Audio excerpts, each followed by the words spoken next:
The Night Visitors, Hedgehogs on the Farm. I've always loved summer evenings on the farm. There's a kind of magic to them that feels almost timeless. The way the sun sinks slowly behind the endless fields, turning the sky a deep orange and then fading into dusky purples.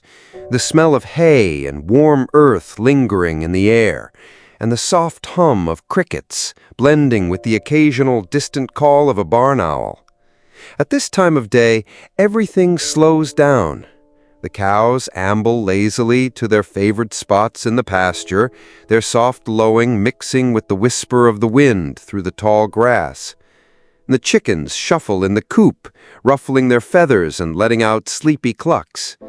Even the old horse in the paddock lifts its head for a moment, eyes half closed, enjoying the warmth of the evening sun.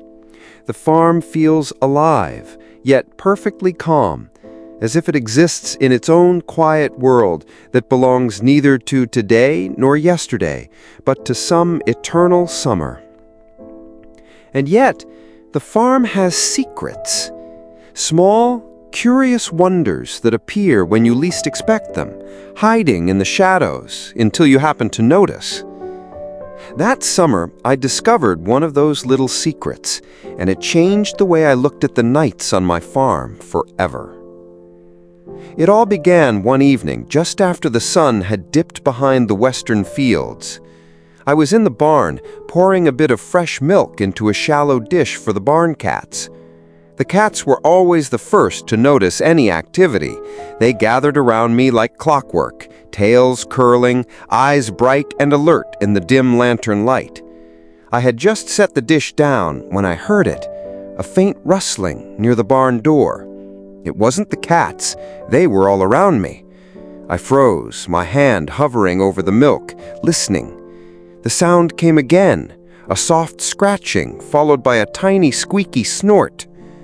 Turning slowly toward the source, I caught sight of something small at the threshold. At first, it was only a dark, spiny shape against the grass. As it shuffled closer, the lantern light illuminated the tiny creature, and I realized it was a hedgehog. A single, small hedgehog, its spines shimmering slightly in the lantern glow. I whispered to myself, "A hedgehog," and barely dared to breathe. The little creature paused, sniffed the air, and then, without hesitation, waddled toward the dish. The cats hissed and backed away, clearly offended by this unexpected visitor.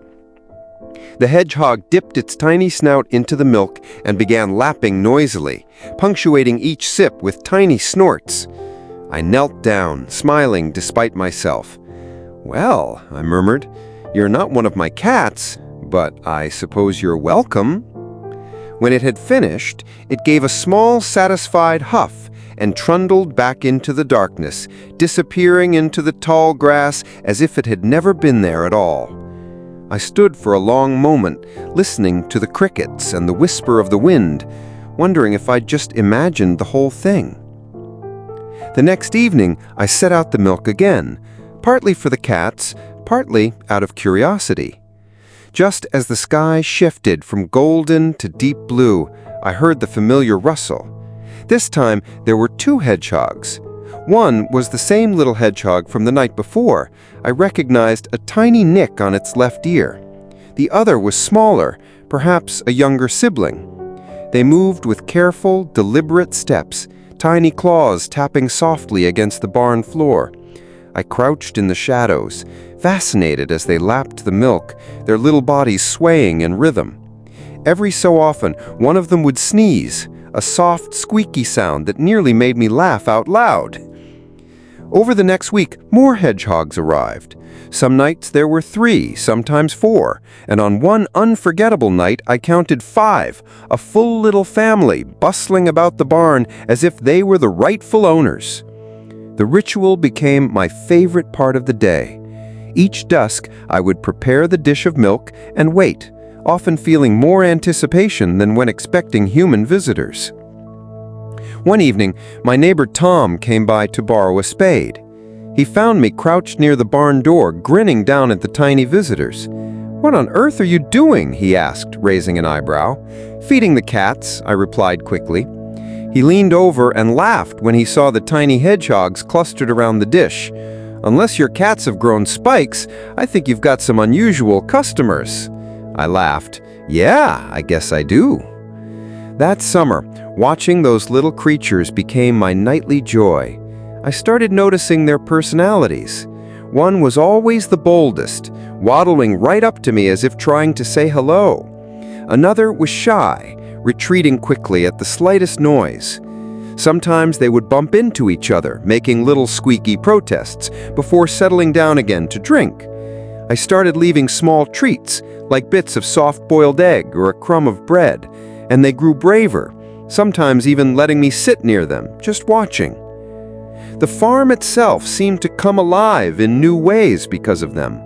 I began paying closer attention to the fields, noticing tiny flowers and insects I had ignored before. The wind in the cornfields, the way the sunlight hit the barn roof, even the rustle of leaves on the old oak by the fence, everything felt richer, more vibrant.